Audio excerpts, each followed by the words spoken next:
जय हिंद दोस्तों। आप सब लोगों का बहुत बहुत स्वागत है। आइए एक नई वीडियो लेके यूपीएस में हम जुड़ चुके हैं आप लोगों के साथ। बिना देरी करे शुरू करते हैं। National pension national mission for old pension scheme Bharat के राष्ट्रीय अध्यक्ष डॉक्टर मनजीत सिंह पटेल ने बताया, 30 सितंबर तक अगर यूपीएस का गजट नहीं आता तो नई दिल्ली के जंतर मंतर पर यूपीएस एनपीएस के विरोध में महाआंदोलन होगा। केंद्र सरकार द्वारा एनपीएस में सुधार कर लाई गई यूनिफाइड पेंशन स्कीम यूपीएस लागू करने की घोषणा से सरकारी कर्मचारी संतुष्ट नहीं हैं।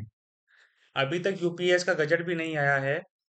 फिलहाल केंद्र सरकार ने यूपीएस की जो खूबियां गिनाई हैं, वह कर्मचारियों को रास नहीं आ रही हैं। पुरानी पेंशन व्यवस्था में यदि कोई कर्मचारी स्वैच्छिक सेवानिवृत्ति लेता है तो उसकी पेंशन सेवानिवृत्ति की तिथि से ही शुरू कर दी जाती थी। लेकिन अब यूपीएस में उसे 60 वर्ष के बाद पेंशन देने की बात कही गई है।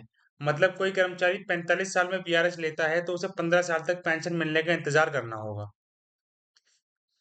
National mission for old pension scheme Bharat के राष्ट्रीय अध्यक्ष डॉक्टर मनजीत सिंह पटेल ने बताया, 30 सितंबर तक अगर यूपीएस का गजट नहीं आता तो नई दिल्ली के जंतर मंतर पर यूपीएस एनपीएस के विरोध में महाआंदोलन होगा।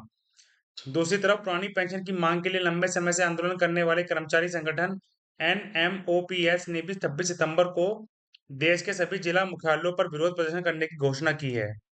बता दें कि पुरानी पेंशन बहाली को लेकर विभिन्न कर्मचारी संगठन अपने अपने तरीके से विरोध जता रहे हैं। कई कर्मचारी संगठन ऐसे भी हैं जो यूपीएस का नोटिफिकेशन आने का इंतजार कर रहे हैं। नोटिफिकेशन में अगर कर्मचारियों के हितों की बात नहीं हुई तो दोबारा से ओपीएस की मांग को लेकर आंदोलन किया जाएगा। मंजीत पटेल के मुताबिक इस संबंध में केंद्र सरकार को अल्टीमेटम दिया गया है। 30 सितंबर तक अगर यूपीएस का गजट नोटिफिकेशन नहीं आया तो बड़ा आंदोलन शुरू कर दिया जाएगा। इस आंदोलन में ओपीएस के अलावा 8वें वेतन आयोग गठन की मांग भी शामिल की जाएगी।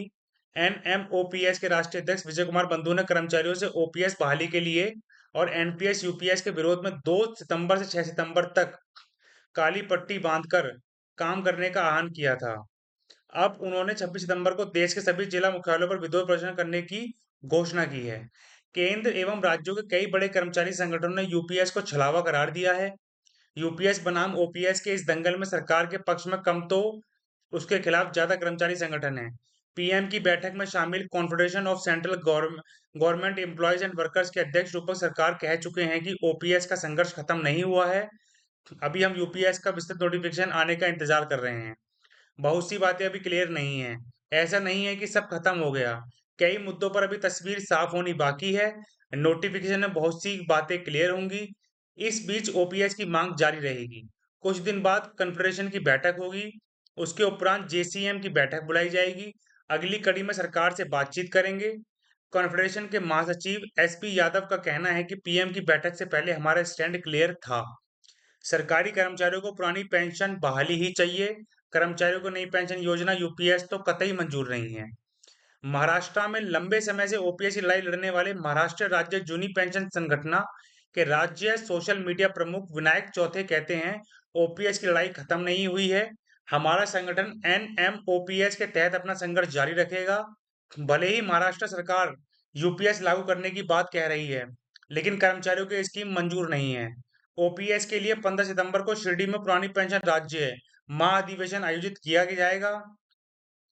वहां मौजूद कर्मचारी ओपीएस लागू करने के लिए शपथ लेंगे।